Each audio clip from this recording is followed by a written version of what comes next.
Hey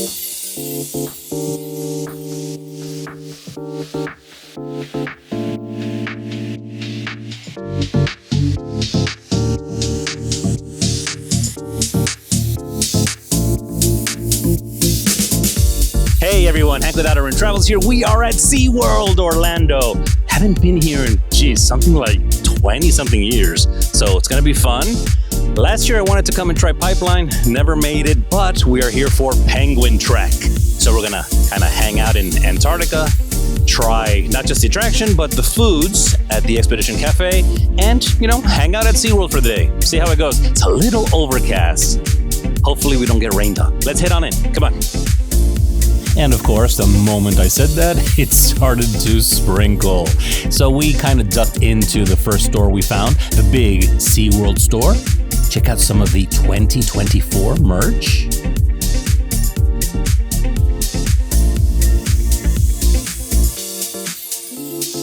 SeaWorld is celebrating their 60th anniversary, so they had some anniversary-specific merchandise. Really nice stuff. Then, of course, you've got everything from picture frames and mugs. See those there? Stuffed animals. Look how cute. Baseball caps. You probably noticed I'm wearing my Royal Caribbean baseball cap in honor of the brand new Utopia of the Seas. Over here, you're going to notice some familiar looking Spirit jerseys. And of course, the lounge flies.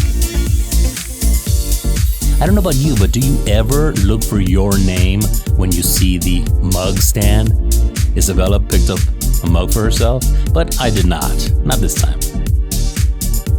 Tons of cool stuff in the store. The first big coaster we walked by was Manta. We were kind of focused on hitting Penguin Trek, so we went straight for Antarctica. Unfortunately, Penguin Trek was down. It just opened this week, so it's bound to happen. No big deal, we came back to it. Instead, we went to the Shark Encounter, and boy was that a cool experience. Check it out as we walk in. You walk through these underwater tunnels, and the sharks swim right above you. There's a long-nosed saw shark right there. Super cool. Then, of course, you've got the divers cleaning up and maintaining the tunnel. You still have to say hi. How cool is that? I want to say this guy over here is a catfish shark. Check that out. How cool is that?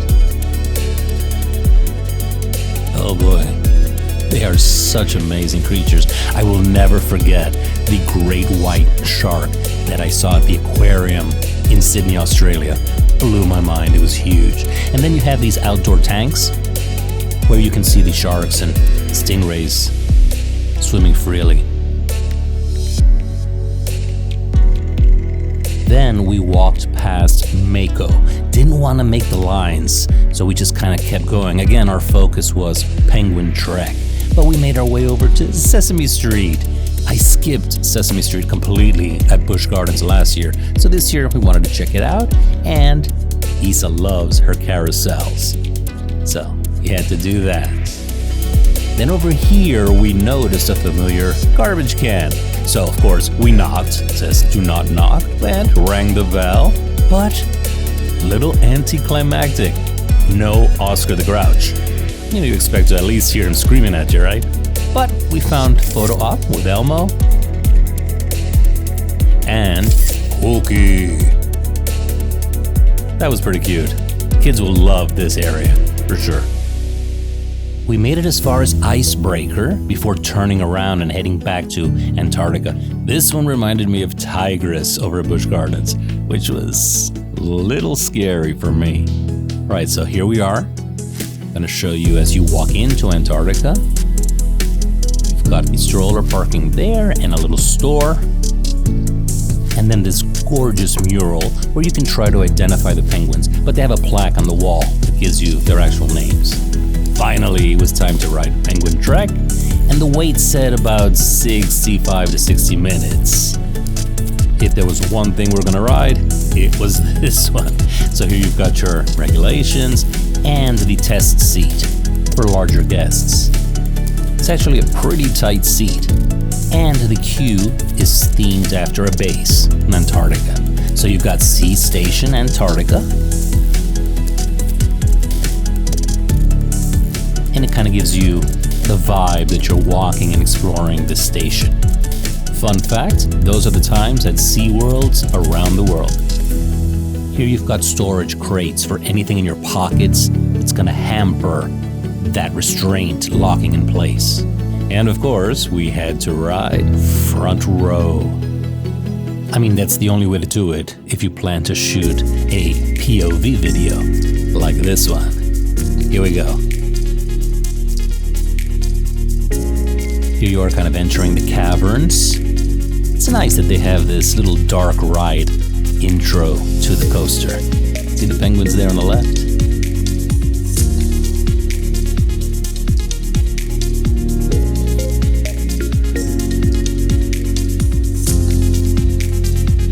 I don't recall ever hearing Isa scream during a coaster. So of course, I'm gonna leave the sound of terror in the video. All right, here we go.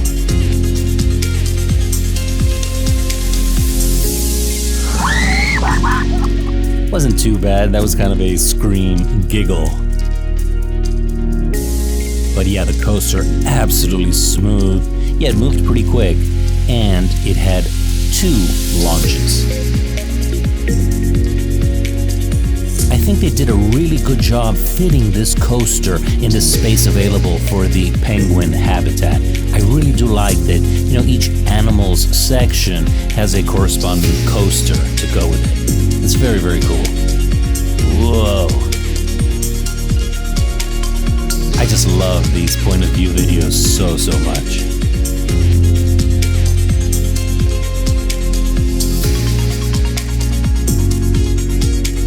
It's not the longest coaster ever, but definitely enjoyable and nice for a family coaster.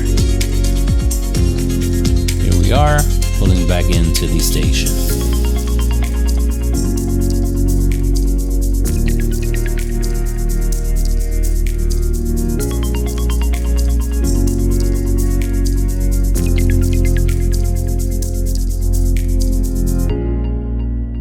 Once you're done with the coaster, you're led through these little, ice caverns into the penguin exhibit.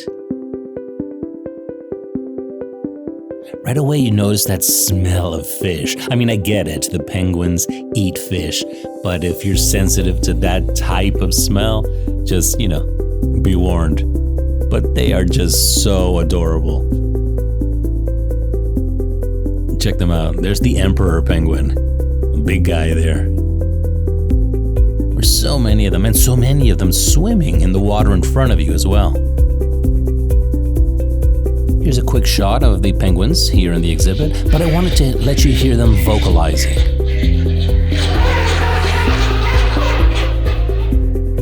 Pretty interesting sounds, right?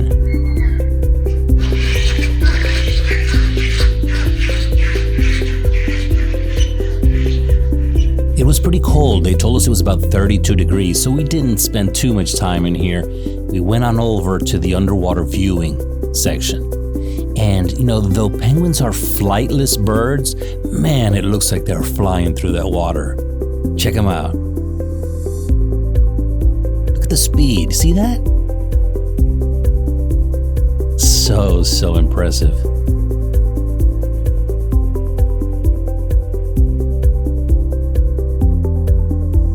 We really did have a nice time in the Antarctica section of the park. I think SeaWorld's done a wonderful job just, kind of capturing the essence of that environment, and bringing the penguins to guests. Definitely a unique experience. So not just a coaster, but you get to visit the penguins as well.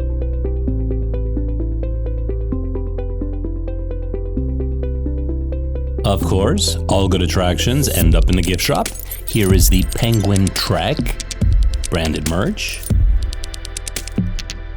We just got done with Penguin Trek, and it was actually super cute. Definitely a family coaster, so nothing too crazy. Nothing compared to some of the stuff over at Busch Gardens, like Iron Gwazi and some of those that are just insane. But it had a couple of nice launches, and love going front row. Absolutely. And, you know, as you saw, it had a little area that was kind of a bit dark ride, and then it opens up and you go outside the building. Super smooth. We didn't wait the full 65 minutes. We were in standby. I would say max 40 minutes, so not bad at all. Definitely recommend it for families, and I'm glad we had a chance to ride it because we didn't have any special passes or anything like that. $70 to do the quick pass. I don't think so. So, heading over to grab some lunch and see what we think of the food over at Expedition Cafe. See you over there. Expedition Cafe is literally across from Penguin Trek, so it was right there. They offer 3 different types of food, so you've got an Asian, American, or an Italian menu, which consists of these pizzas you see right here. And the Asian's got the orange chicken, they've got a beef and broccoli, teriyaki, a vegetable stir fry. The American is your typical chicken tenders, but I went with the orange chicken and rice and the egg rolls. We just got done with lunch at Expedition Cafe, and the food was not bad at all. Actually, the orange chicken had a bit of a kick to it. It was nice and spicy and super tasty. The rice was a little dry. Wouldn't say it's my favorite fried rice ever. And the egg rolls, tasty, but also, you know, kind of a little dry. The shocker was the sticker price. So that food that you just saw right there was $45. What? And here I am complaining that the food at Palo aboard the Disney cruise ships is $50. This was, yes, definitely a little overpriced, almost $7 for the bottle of water. It's kind of crazy. And then inside the little area where we sat, unfortunately, there was a bit of like a vomit smell. So it was a little unsettling, you know, to eat in there with kind of that scent. But gonna give this 3 out of 5 stars because the food was good, but the price was just, you know, kind of outrageous. Be warned. Okay, Isa, what did you think of Penguin Trek? I thought it was a cute roller coaster. It was pretty short compared to like the usual Busch Garden, SeaWorld type things. I did like the 2 launches though. It did catch me off guard. It kind of pumped me with adrenaline, and I liked the dark ride portion. I thought it was cute. It was a cute coaster. While SeaWorld does not own hotels like Disney World or Universal Orlando, they do have official hotel partners. We stayed at the SpringHill Suites right across the street. And here is the main lobby. So that's the front desk. And off on this side, you've got your little, you know, convenience area where you can purchase drinks and chips, cereals. Then over here, you've got medications and things in case of an emergency. And a little business center over here if you need to print something or use the internet. Of course, they've got Starbucks, which always makes me super, super happy. Can't go wrong with a hotel property that's got Starbucks in the lobby. They've got a nice seating area, and breakfast is complimentary. Of course, they warn you not to show up between 8:15 and 9:30. That's the busiest time.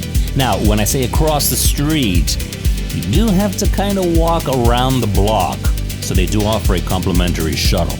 But let's take a look at our room. As you walk in, over here, you've got a little mini fridge. There's a microwave up there. 2 queen-size beds. And yes, if you'll notice, there's still carpeting in these rooms. Here is a little bathroom with a sink and toilet. Closet there on the left, and on the opposite side, you've got the sink and shower, which is pretty convenient. Keep in mind, I can book your vacation package to SeaWorld, including hotel with tickets.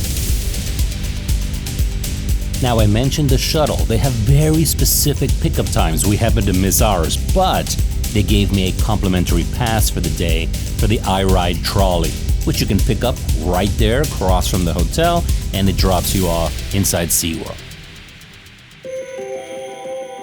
Okay, so back to the fun. We did take the SkyTower. Had to wait a little bit for it because there's a limited amount of folks that fit inside that capsule. See the little viewing windows? Takes you up about 300 something feet. for an awesome view of the entire park. So here we are at the entrance. You can see the Manta coaster there in the background. See the drop?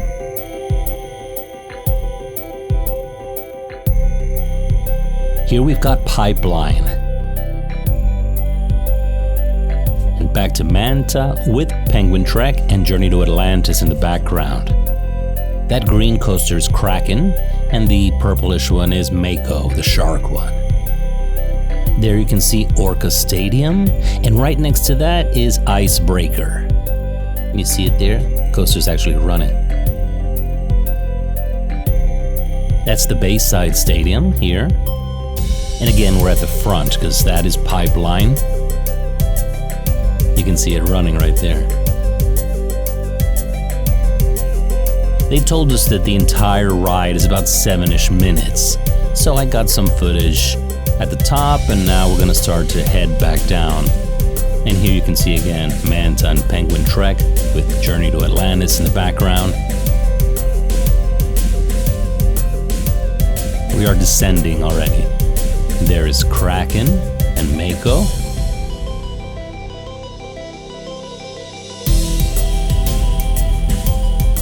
Our last shot of Icebreaker and the stadiums.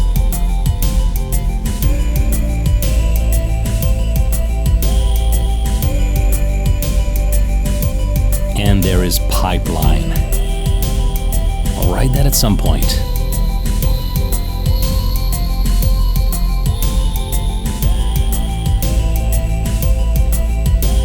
Once we touched down, we realized that the parade had started. So we tried to meet up with that, didn't want to miss the 60th anniversary parade. So there it is, so much more to see parade. Super cute.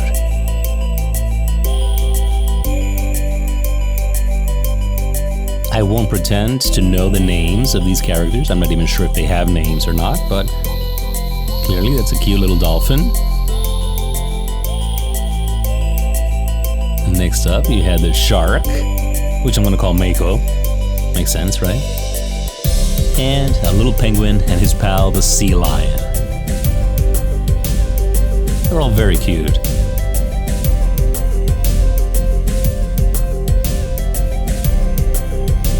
Now this character I know, because even though the original Shamu died back in like 1971, they continued using the name Shamu as part of their Orca shows.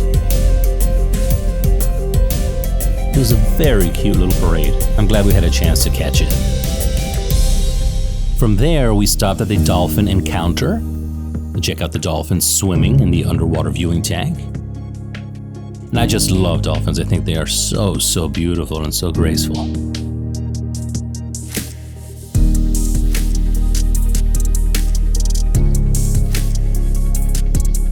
Aren't they pretty? Now, there is a dolphin stadium right across the way from this dolphin encounter, and folks can pet and feed the dolphins, of course, for an additional charge.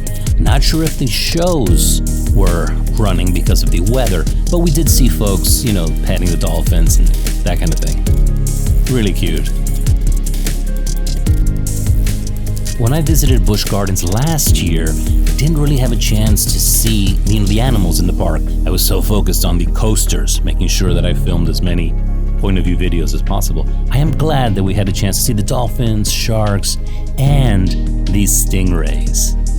Isa wanted to touch the stingrays, so we had to make our way over there. A few years back on Disney's Castaway Cay, we did purchase the Stingray Port Adventure, where we got to pet them and then swim among them as well. And there she is. They come by pretty quickly. She was excited.